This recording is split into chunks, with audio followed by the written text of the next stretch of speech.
It's good when you're first starting out. If you need to get yourself some cheap poi, just get yourself 2 long pairs of socks or a pair of long socks, normally from the pound shop or the dollar store. Just get yourself a pair of really long socks and stick in a tennis ball.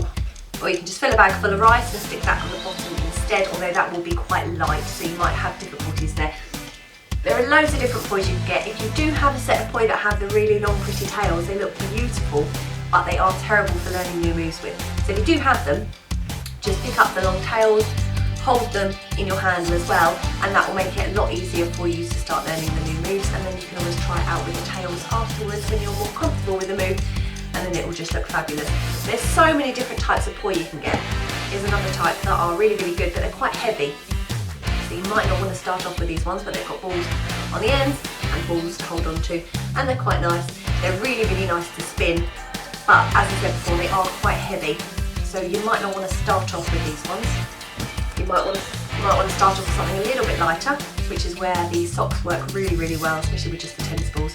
Or you can get some juggling balls in there if you did want a bit of extra weight. Really build up those muscles.